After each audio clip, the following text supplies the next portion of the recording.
spoke with Atley Hunter. He is an indie mobile developer. You know what indie means? Indie means independence. It means that he doesn't have a big corporation behind him. You know how many apps he has created? 1100, an impressive number. As an indie mobile developer, he has created a good business for himself. And we discussed how he came up with so many ideas to create mobile apps.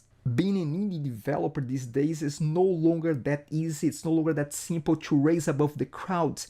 And Atley shared a lot of his experience with us during this conversation, including how he is in the process of converting 500 of his apps to Android. Hello, Ederson Oliveira here. This is the Solo Coder Podcast, where I interview coders, programmers, developers about their careers, about where they are in their career path at this point, how they got there.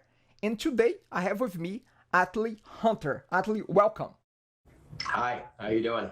Very good, Atley. Thank you very much for doing this. We have finally been able to do this. We have been talking here and there for the past few years, Yeah, definitely. It's been a while. Atley, okay, so let me give you the opportunity to introduce yourself. What are you doing at this point in time that relates to coding? A few different things. I'm working as a program manager for a sports technology company, but my own coding, what I'm doing is I'm porting about 500 apps from Windows Phone to Xamarin to be used on the Android platform. Okay, so let's unpack that a little bit. So again, the whole goal of what we discuss here is, for instance, for someone that may want to get started in their coding career or may want to shift their coding career. So you give me a lot of juice there to unpack. So let's step back here a little bit. So you said 500 apps to convert from Windows Phone to Xamarin. So first of all, how did you get to 500 apps? Well, actually, 500 is the number of apps that I decided to take out of my original stable of 1100 apps. So I built 1100 phone apps for Windows Phone, and I'm taking about 500 of them to Android. And they're the ones that have the biggest percentage of code reuse and interoperability with each other, as well as filling in a bunch of essential things that I do for myself, like different apps that I have that run things that I find useful for my life. But they're also ones that made more money on Windows Phone. They're ones that created a consistent flow of income. So I expect to make much less on Android. Historically, I make about 1/25th, 1/15th of the amount of money on Android as I do on Windows Phone. So, and even now, I'm still making money with Windows Phone apps, surprisingly. But I'm working on moving these over to Android because when I looked at the cost of running Android versus iOS, I didn't see the return on investment for iOS to be as high because there's a lot of additional costs with iOS. Android, you pay once for the store. iOS, you pay every year for the store, and it's a much higher payment. You have to constantly upgrade equipment with iOS, and you can only use Apple products to compile it. And there's a bunch of other hidden costs that end up adding thousands of dollars to the cost for an indie developer for creating just iOS apps. So, and historically, I've found that the return on investment for iOS apps has not been high enough to justify the extra expenses for me. Now, some developers found differently, but for myself, that's sort of where I found it to be. So I'm going to just focus on Android. Also, Android has such a much larger percentage of the market share. So even with their store being glutted with apps and their store search being what it is, I still expect that I'll probably make some money out of it. Not expecting to make the kind of money that I made with Windows Phone that allowed me to quit jobs and just live working on making the apps for myself. But it'll supplement things. It'll supplement other things I'm doing. God, so this is not a podcast about about the technical details, but I want to ask you a question there. From my understanding, if you do this conversion to Xamarin, you can actually port to both platforms, to iOS and to Android, or am I mistaken? Yes. No, no, yes, yes. So as I like out of doing it, when I port it to Xamarin, I can run it on both platforms. I could compile for both platforms, but when it comes to customization to make sure that the user experience stays consistent with what you want. So let's say if I'm covering particular branding for a particular game or a particular suite of apps or a particular app brand, um, there are things called custom renderers that you have to put in for both Android and iOS. iOS tends to require more of them than Android does. And so the cost of development's a little bit higher there. Plus, if I'm going to do it for Android, it doesn't automatically make it just as good on iOS. You have to do tweaking. There's UI concerns for both platforms. So again, when I look at the return on investment, I don't find it to be as high for iOS. So then I'm not going to spend the extra time and money there. If by the time I get all of the apps done and I'm happy with the way they are on Android, I might select a few of them and go back into Xamarin and tweak those UIs and perhaps release them on iOS.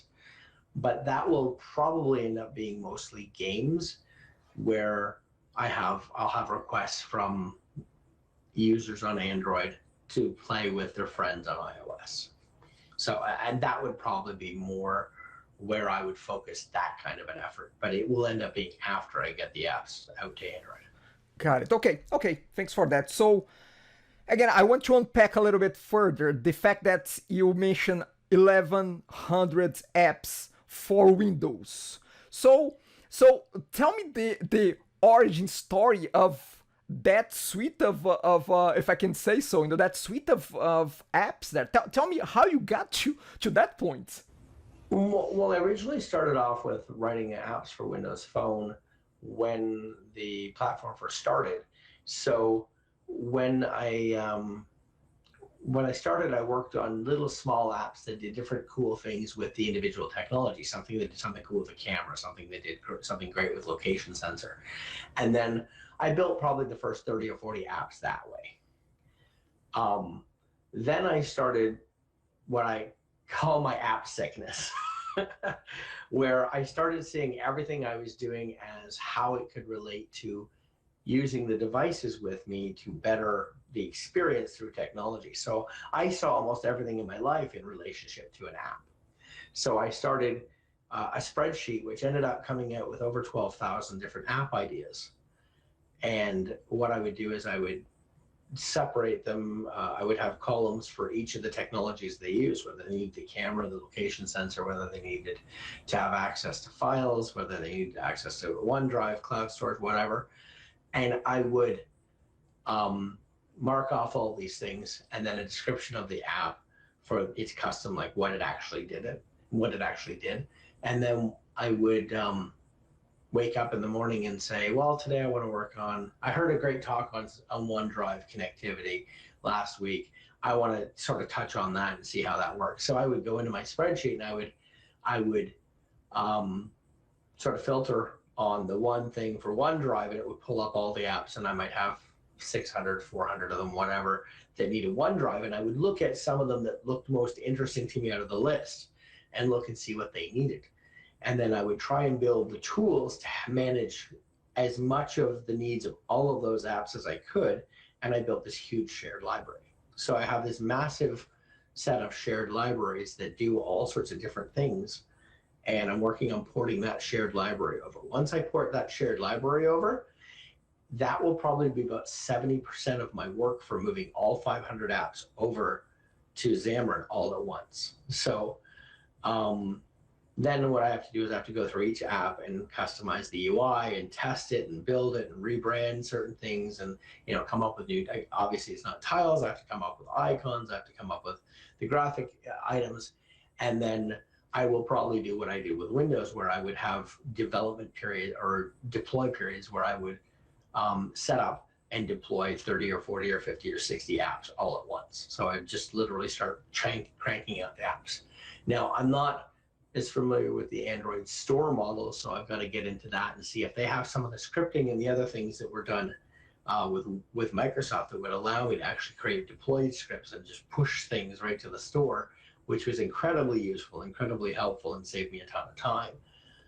I'm not sure if that even exists for Android. I'm hoping it does. It may not, but regardless, however it happens, I've got to come up with the right scenario and the right game plan for getting all these apps out there. Once I get them out there, then it's a period of actively working for feedback from the users, actively, seeing what I can do to attract users, and then waiting to hear back for what the users want, making changes and adjustments accordingly. I'm curious about one thing there because your focus, and I would assume this was a few years ago, have been on the Windows platform, on the Windows mobile phone. In a time that, again, there was an explosion in iOS development, in iOS apps. So why the decision to go Windows as opposed to the other platforms? So I originally started playing around with iOS development. I started in Objective-C, which I always called Offensive-C, because I found it to be such a sloppy implementation of what could have been available at the time. I mean, Swift is a much better imagining and set of development tools than Objective-C was, but it wasn't available at the time. And so when I looked at what it took to build the apps, I originally built apps for iOS and Android and Windows Phone all at the same time, and I would build them all natively. But then I started looking at what the numbers were, and when I was looking at making 100 times more on Windows Phone than I made on iOS, and making 85 times more than I was making on Android on Windows Phone, I eventually just dropped the other two. They just weren't financially viable. So I made enough money just working on Windows Phone apps to quit my job, buy a house, buy cars, do all of my stuff, and then just live like that for 5 years, 6 years. Straight, just writing Windows Phone apps. And I did occasional contracts on the side just to do different things because I wanted to stay current with technologies. But my bread and butter was the Windows Phone apps, and it was for nearly 10 years. Like, I literally just stopped focusing on Windows Phone apps about 8 months ago. Like, up until then, it was the great majority of my income, if not all of it, and for most of that period of time. So let me see if I got what was your strategy, regardless if it was conscious or unconscious there. I think that it seems that you saw an opportunity in an ecosystem that was nascent, that didn't have, I mean, at the same time, it was not explosive as the iOS or Android, but you saw an opportunity there. You saw an opportunity to stake your flag in this ecosystem that was getting born there, and you run through that. Is that correct? Exactly. I mean, I ended up with over 45 million downloads of my apps. So, I mean, if you are in an ecosystem, I mean, that people would say, oh, well, there's only 65 million Windows phones out there. I'm like, yeah, but that's 65 million. That would be like saying there's no reason to write software specifically geared for Canadians or British people or, or people from California. I mean, those are all smaller populations than the number of people that were using Windows phones. So, I mean, people's thinking was sort of twisted at that point where they thought, oh, well, I'm going to shoot for this one here. And to me, it seemed to be horribly badly focused. And what I found was the people that own Windows phones were as willing to spend money on apps and games and advertising and all of those things as iOS was. But they were getting, like, as you said, horribly underserved. So creating a series of brands of strongly designed and well thought out applications, it gave me a chance to corner a couple of markets there. Okay, so you got millions of downloads. I want to get a little bit to the how of that. Did you have a strategy to go to market, or this was such a nascent ecosystem that you just put them out there and they just got, let's put it this way, organic interest? How did you go? How did you get up to those millions of downloads? Again, I'm just thinking about your strategy there. So the thing is that what I realized very early on is that the app ecosystem is basically just a retail ecosystem. And so if you follow the tried and true methods that we have been using in retail for the last 100 years, um, a lot of those decisions applied. And so that gave me sort of another bridge or edge against my competitors in those fields, because I was realizing that you can't use ads with the same wording and coloring all over the world because they're not going to have the same impact. So where people, let's say from Europe or North America, were focusing on ads that look just like, basically putting one ad out there that worked well in North America, it would get no traction in South America. It would get no traction in China. It would get no traction in India because it wasn't attractive to them.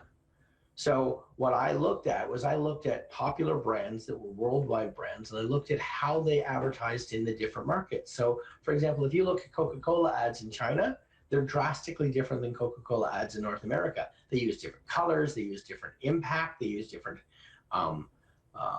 features in the advertising to make them more attractive to the population they're pointed at. So I started looking at how these brands did this and started emulating some of that in my ads. I would put ads out in native languages too. A lot of people didn't do that.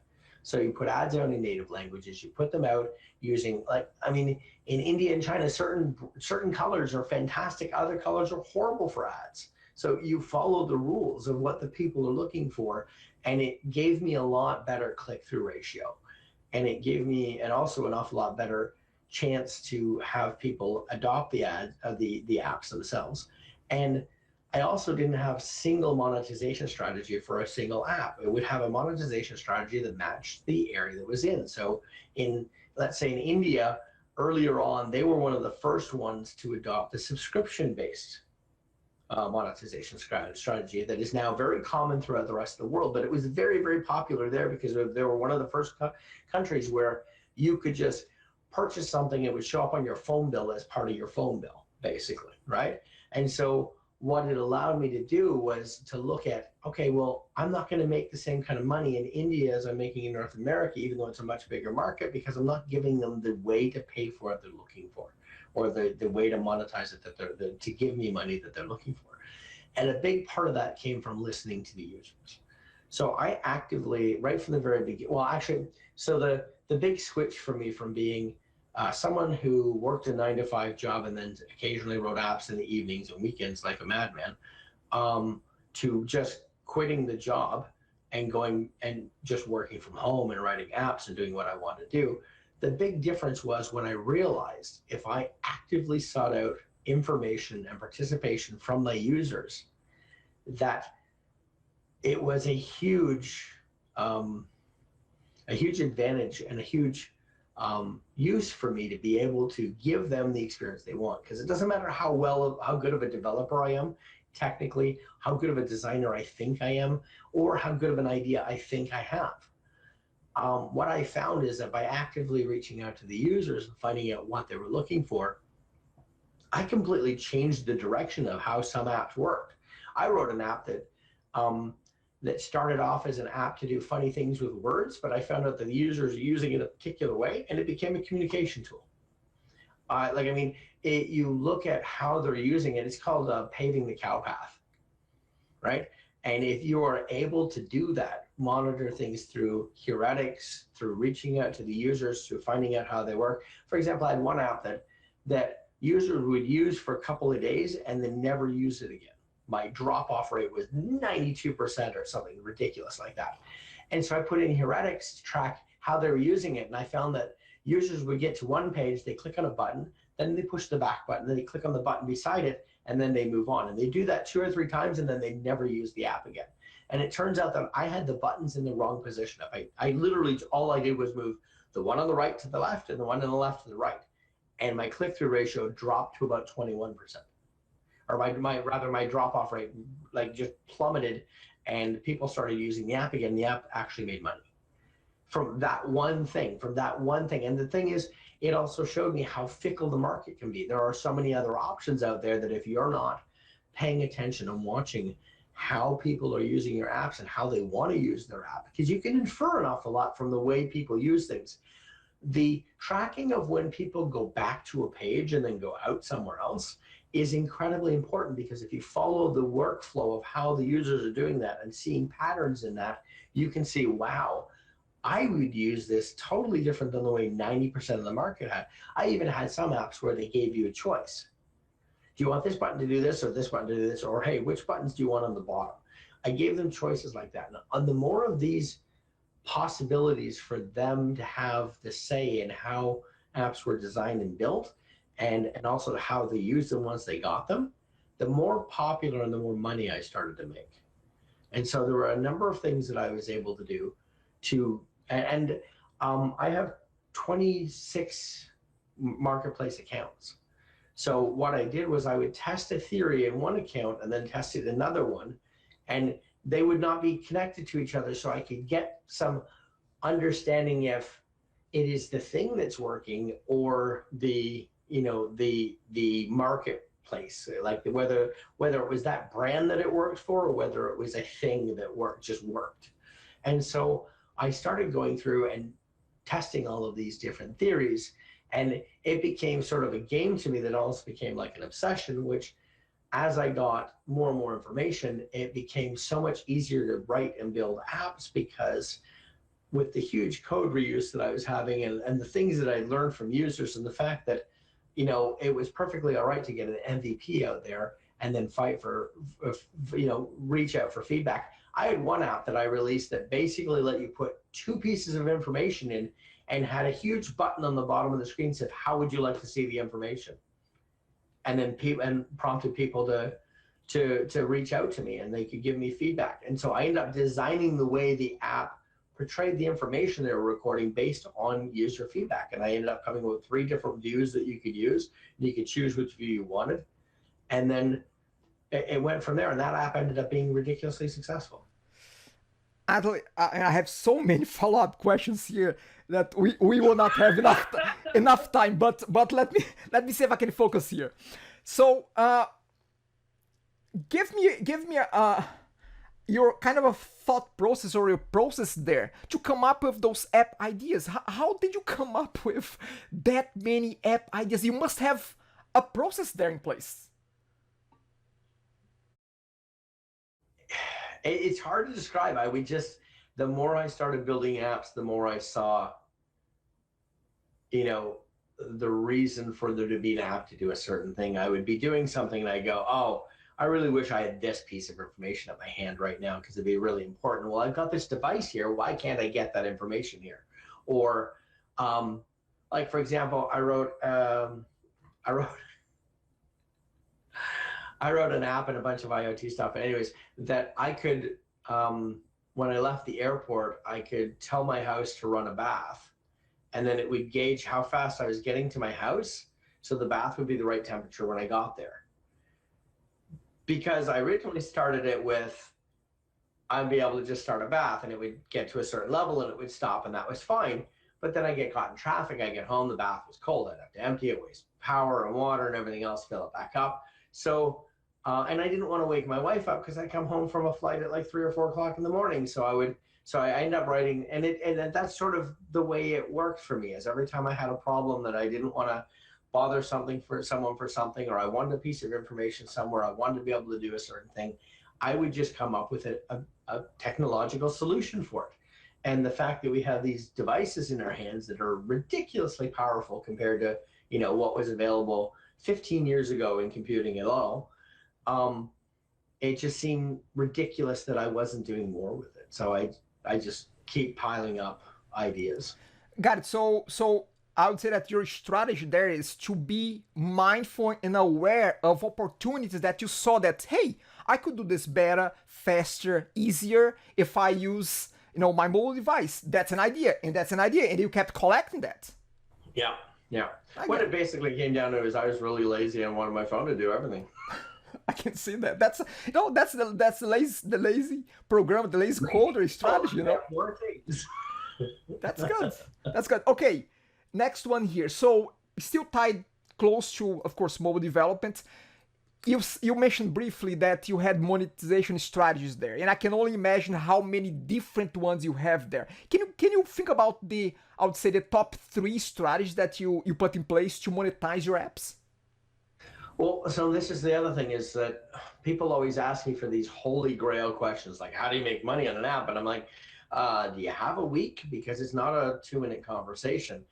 Um, it gets very complicated. So monetization can be done in several different ways. You can have ad revenue, and in ad revenue itself, there are so many ways to optimize that it's ridiculous. Like the average person, I know at one point the average person was getting about 2 cents per thousand views, or 2 tenths of a cent per thousand views. And I had apps that were getting $18 to $21 per thousand views, because it was all of the way that you were setting up both the ad. Like, I mean, everything has so much nuance that you can apply and you can adjust and you can tone. It's just like any other form of monetization. There are just so many nuances. So it's very hard to have these are the three things that are going to make you money.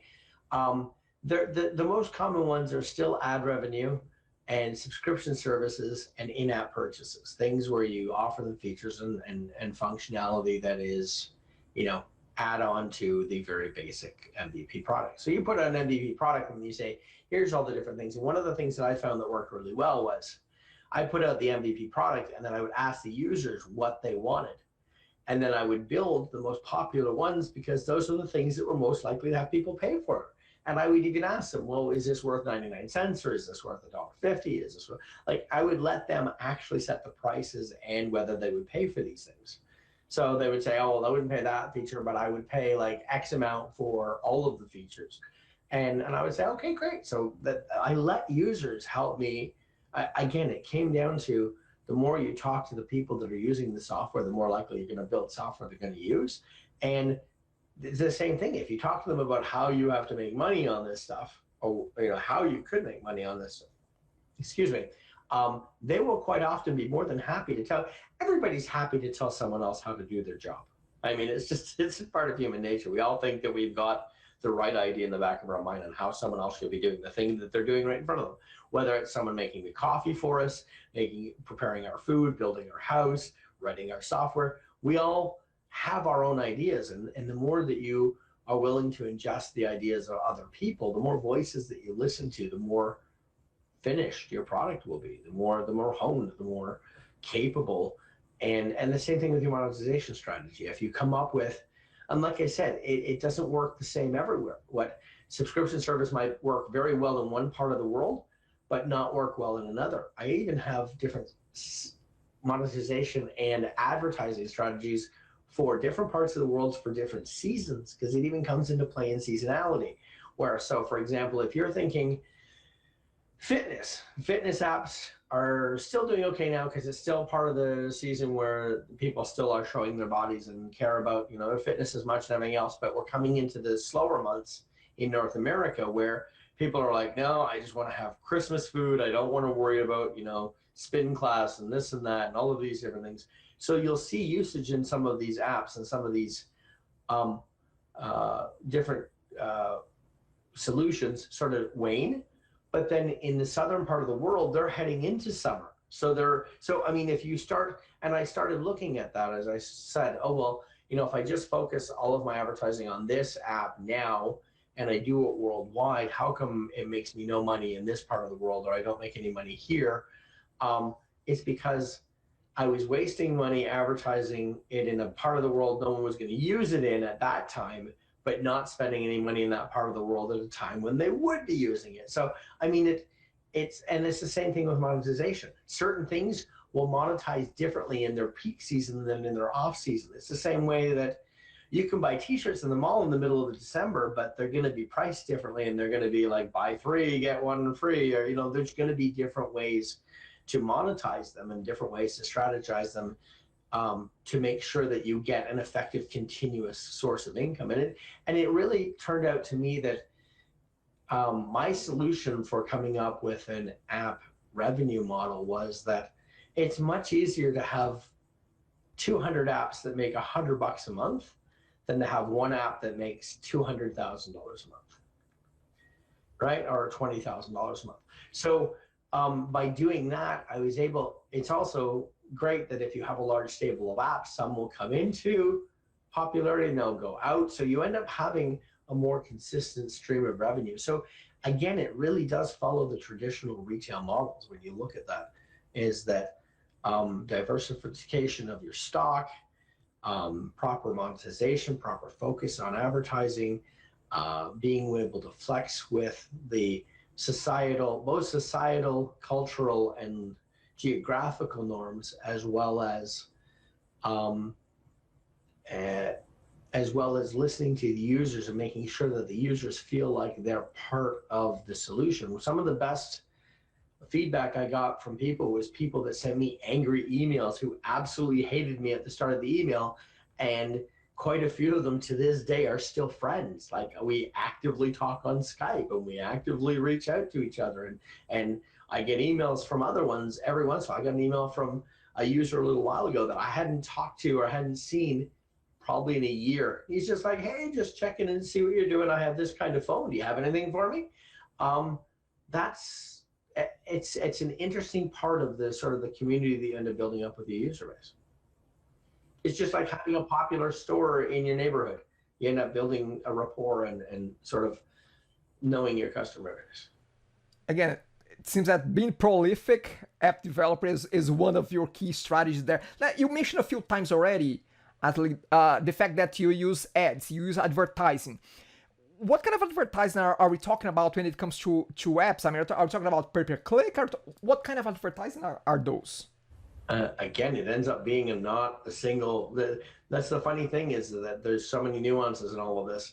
In certain scenarios, certain apps, you have a great use for, let's say you have a game, and every time you get through a certain period of the game, you have a pop-up that gives you an interstitial ad that shows you an ad. And now ads are literally movie trailers, commercials. They are the new commercials for our generation, right? Or for the current generation. So they've changed drastically. They used to mostly be ads for other apps. Now they're apps for products and everything else, because this is the best way for advertisers have found that this is one of the best ways for them to get the eyeballs on their stuff. So, but you really want to make sure that when you're using ads, is that you go in and you adjust the settings in the ad revenue model and the ad tools that you're using to make sure that you're showing ads that will make sense to your users. You don't want, if you have a kids game, you don't want to be showing ads that are geared towards adults, right? You don't want to be showing, 401k ads to a 5-year-old. Got it. But let's have any variant. Atleys, but I was referring to ads to your products, because it seems that you have used that as ads to drive to your products. Yes. Okay. I'm sorry. I thought you were talking about monetization. I get it. Sorry about that. No. So as far as ads to my products, I found mostly that a lot of banner ads are very, very effective. I've only done a few interstitial. I just don't have the skills necessary to properly do the more interesting interstitial ads. So I haven't really made use of that. It's something that may change in the future. I mean, there's a lot of great tools out there to help. So I may be able to make use of those going forward.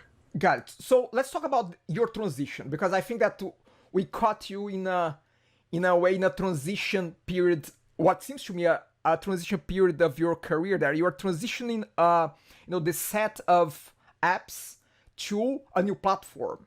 So aside from the technical aspects of that, which I can only imagine it's a big undertake, what's your go-to market? What will be? And because I assume that you have not done some of those yet. So what will be your go-to market approach with this big transition that you are going through?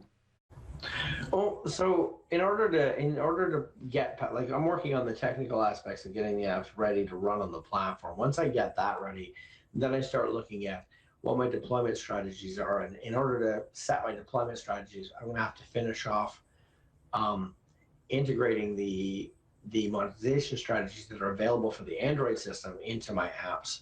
And then I have to start doing the examination there to see because I can't assume, I can't really make, I could make assumptions that a lot of the things that I think are going to work, that worked on Windows Phone, will work on Android, but it would be foolish for me to invest the amount of time and effort into it without actually doing some heavy examination. So, I mean, that involves looking just at different charts to see what apps are doing well, to find out which ones are making the most money, um, reaching out to different Android developers, talking to people at Android conferences, seeing sort of what's going on in that community and what seems to be working for some of the people that are doing well.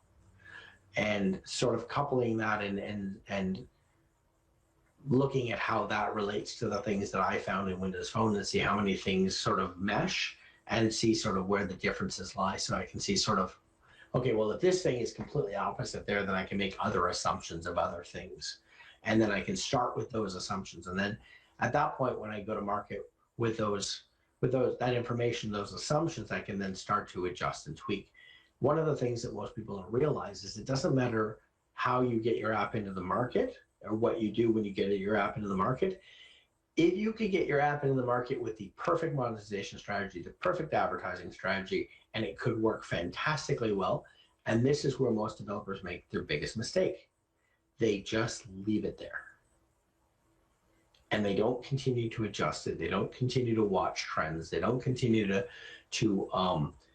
see sort of what the flow, ebbs and flows are in, in both the society of users and in the society of advertisers or monetization providers.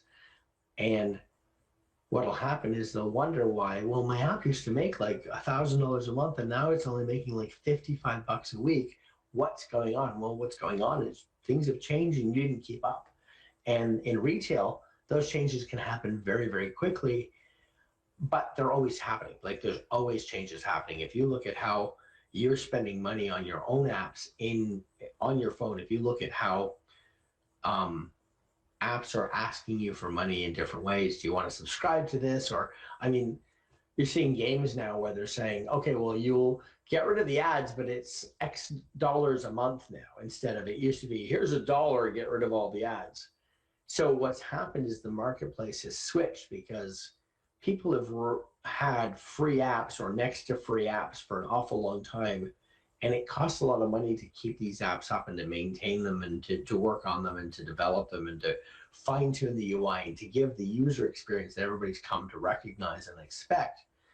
So developers are starting to say, okay, well, we can't really give it to you for $1 anymore because I have to eat. And with the net download of apps being way lower than what it was in the beginning and the amount of money that the average person spends on apps lowering, and also with the advent of different subscription services like Spotify and Netflix and things like that, people are more used to these little micro subscriptions.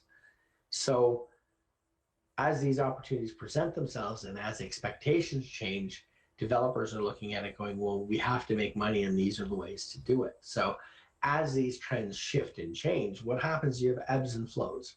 We had the same thing in the shareware days when you would be able to get 1,000 apps or 100 different little applications on a floppy disk for 99 cents. And you could use them all and as long as you wanted. They're all little cool. And they were little apps. They were just little apps for your computer. And after a while, I mean, you don't hear about shareware at all anymore. You get to try my app for a few days, and if you want to use it, then you have to either pay the subscription or pay the price, and you go on. And that's the way software is now. And you're seeing that evolution happen in the app space as well, because what app developers realize is it's still software development. You're still building software, and it's still expensive to do, and it still takes a lot of time, and it takes a long time to get the skills necessary to perfect the experience that the users are looking for. So as I get ready to deploy whatever deployment scheme I come up with to begin with, it will be a constant evolution from there on. It just has to be. Okay, so let's try, Atley, for a second to put your beginner's hat. Let's say that you are, someone that might be either change careers or just getting started in the field, and they say, you know what, I see those people making money with app development, with being an indie developer. Is there a chance for me to become one as well? So if someone comes to you, how should I get started as an indie developer, as an indie app developer? Is that still possible? Is that still feasible? What did you tell that individual?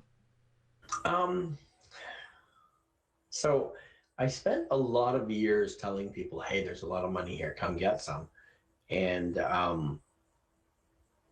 there's still a lot of money, but the problem is there's an awful lot of players that have been in the game for a long time now. So it's a little harder for the person to come in with a single app, even if it's a great idea, and just capture a market, because there's people out there that are able to look at what you've created and duplicate it or improve on it very, very quickly. So you're going to have to be aware of that. Now, I still wouldn't discourage someone from trying it, because at the very least, most developers got into it because they love the problem solving. They love the creation of solutions. They love the experience of trying something new and getting out of their comfort zone and thinking about something complex or different, and coming to a solution for it. And in that exercise, even just that exercise alone, I would definitely recommend, especially for somebody who's doing web development somewhere, or application development, desktop application development, server development. I would definitely recommend that they try it, because it is a totally different way of thinking about it. It's a different way of thinking about software development, and it does force you to look at an awful lot of things that historically for the last 20 years we really haven't had to think about. We haven't really had to think about device health or memory usage or whatever else, because that's all handled by the operating system. It's a lot more like when people were developing in DOS and early versions of Windows, where they really had to pay, they had a meg of memory, or they had, like very tiny bits of hard drive space to work with. And you really have to learn how to optimize your usage of the resources. Well, it's similar to that with mobile technology, because you have to look at, device health and battery life and a bunch of other things. So you're going to want to, it's a really interesting new challenge. So I definitely would recommend people take it on as a way of expanding their problem solving abilities, expanding their knowledge base, and to look at something to sort of get them out of their comfort zone and to give them maybe a different angle of looking at how computing is done. Couple of resources, you would look at the platform or the technology that you'd want to use, and then I would look at the tools that you're used to using. So if you're a .NET person, look at things like Xamarin or Uno, or some of the other tools that are available. And if you're a Java developer, well, then Android's already using Java, so you'd have some sort of inroads into that. The other thing I would recommend doing is search out user groups. Search out the developer community in your area, because there's still very, very vibrant developer communities all over the world for all different types of development, all different kinds of use, developer or computer use. So I would definitely recommend looking out to that, looking out to some of the forums, some of the different tools that are available online, so that you could interact, either in real time or in your own time, to be able to follow up and get solutions.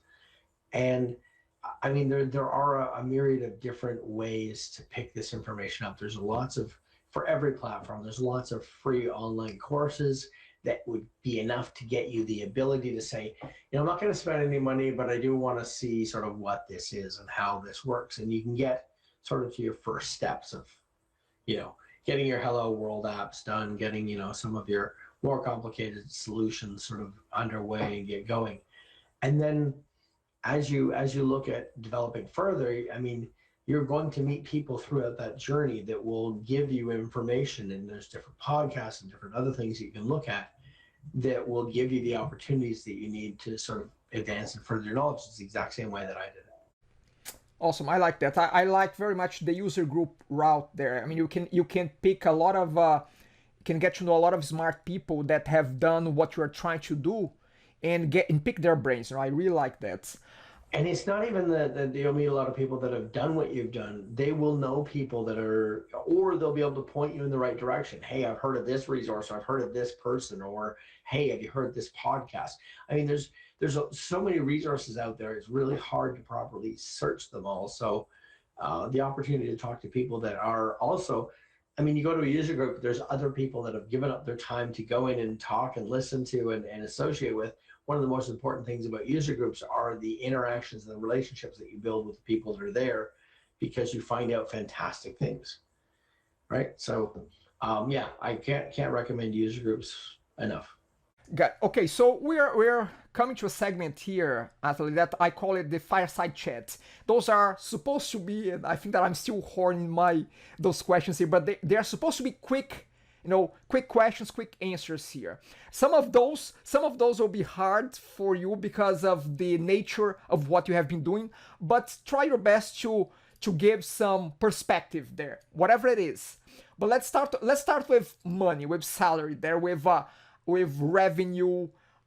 Give me again. This will be hard for you, but maybe not directly from you, but maybe from, because as a mobile developer, you must have built a community of people that do this kind of thing around you. You have many contacts, so think about them and not only yourself, because I think that you might be an outlier here. Uh, what is the potential revenue wise, salary wise for someone in this field? Well, it again, you keep asking questions that you want concise answers for, and the world just isn't patterned that way. Um, Software development has different prices in different areas. Certain parts of the world, you can find developers for iOS apps at $10 an hour. But if you're in North America and you're looking at building, let's say, Android apps or iOS apps, I can see you as a contractor getting, anywhere from 40 to $75 an hour as a contractor fairly easily. I've seen contractors that make considerably more than that. A lot of times what will happen is you'll end up meeting a contracting company that will say, okay, well, you need $75 an hour, but we're going to charge them $140 an hour because we're going to take our cut. So companies are paying that much out there for good developers. So, and a reasonable developer salary, I think for a mobile app is probably in the, I mean, for a junior, probably looking at about 70,000, I would say, 60 to 70,000. And then for a senior or an architect, you're probably in the comfortable six figures. That's good. That's awesome. A resource you mentioned quite a few resources there, a few general things, but is there anyone in particular that you, and just pick out of the hundreds and thousands that you could say here, one that comes to mind easily for you that, hey, this is a good resource for me to share? Resource for what? It can be a book, it can be a development, it can be a website, it can be an author, it can be a video, an article. Well, if you're looking for user groups, go to Meetup is a great site to check out for different user groups. And yeah, I would probably go and check out that because you'll find meetups in every city around the world. That's awesome. A typical day in a mobile developer's life. A typical day in a mobile developer's life or a typical day in my life? Well, I'm not sure if your typical day will be the typical Okay, day, so so then also there's a couple of different ways you can look at that. If it's a mobile developer that does um, software developer by contract, quite often you're working from home because you don't have to necessarily be on site. So you get up and you get dressed and you have breakfast and you go down to your office and you work on whatever problems you've worked out or whatever tasks you worked out for the day. You work for probably 6 or 7 hours writing code, another hour reviewing things. Actually, you probably only really write code for about 4 or 5 hours a day because you'll end up having at least an hour-long meeting somewhere in that day, and then your stand-up or your whatever, and so that'll eat up about an hour and a half or so of your day, and then you'll be doing review and research. I think that one of the things that as a mobile developer, you end up doing an awful lot of research to find out how different things. UI can be very tricky. So I know that when it comes right down to it, I will spend very little time writing the business logic, and a lot of it massaging the way it's presented. So that ends up being a fair bit of my day. Now, as an indie developer, indie to mobile developer, you're probably going to spend a little more time. Your day is probably about 10 hours long, if you're lucky. um, you're going to want to reply to emails, talk to your users, look at the feedback that you've gotten, see sort of what that means for what you want to work on that day. If you've gotten emails about an application that has a bug or some concern in it, then you're going to want to jump on that and get feedback from the users. And one of the best things you can do is reach back out to the users and ask them if they want to be testing the new version. They'll almost always say yes. They're usually very excited to do so. So you work on getting your solution out and getting a test out to them, and getting that done. And that can end up eating, depending on the bug, it can end up eating the better part of the day.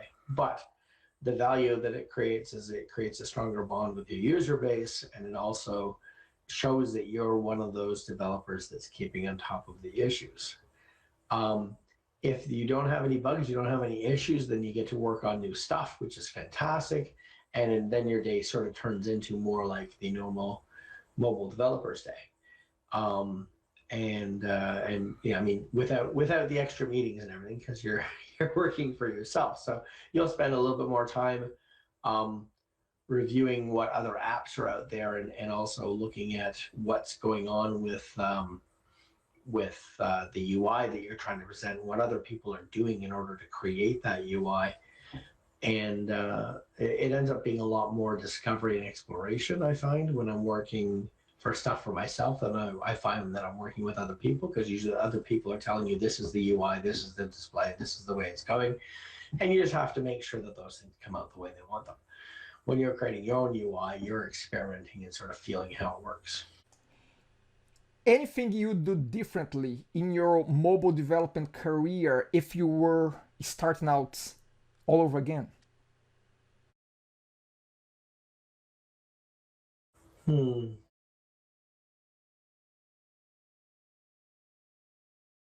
Um, Interesting. I'm not sure there is much I would have done differently. I probably still would have focused on Windows Phone because there was more money to make there at the time. Um, I might have done a couple of alliances and a couple of deals that I turned down during the time. I might have changed some of those. Might have done those a little bit differently, or gone ahead and actually done them instead of just saying, no, I'm just going to focus on this. Um, I would have probably worked more. I did work a fair bit with the community, but I would have. There were a couple of projects where I saw people in the community that were working on them, and they were doing okay, but they were struggling a bit. And I tried to give them as much help as I could, but I probably would have focused a little more on helping them, because I think there was more there that I kind of regret I didn't help more. I get it. Okay, awesome. Last one here, Atley, I promise you. You know, again, I could squeeze a lot of more conversations here out of this, but Yeah.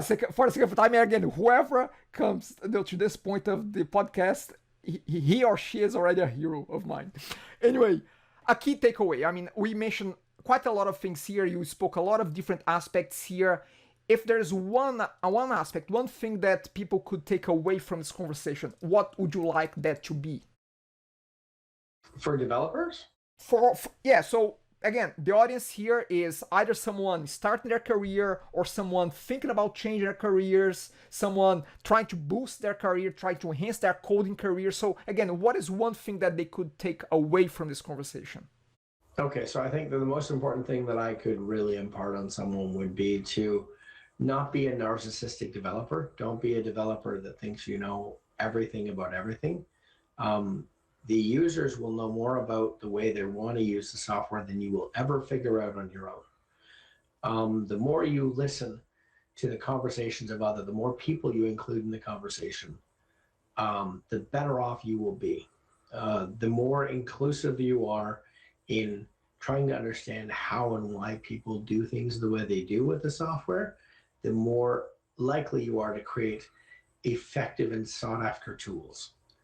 The more interactive you are with the community, the more interactive you are with um, others doing the same thing that you're doing, no matter their background or anything else. the more likely you are to be a successful person that will continue to grow and build your career.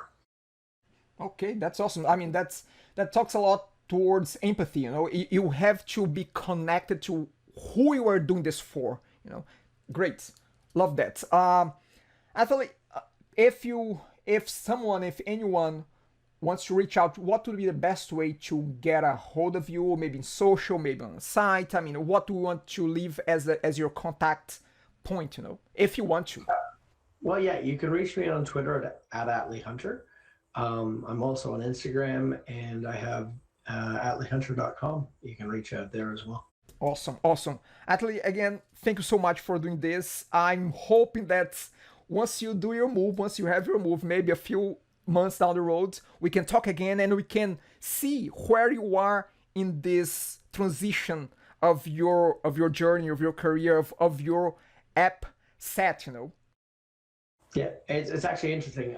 In my new move, I'll be changing a 1,500 square foot building into basically a tech office for myself, and I'm gonna try and stream and follow as much of it on social media as I can. So if you're following me on social media, you'll see a lot of that evolution. You'll see how I build my server room, how I build my studio, how I build my dev center, and get to see the whole experience of sort of what I'm going to end up doing with it. So Perfect, David. Thank you so much.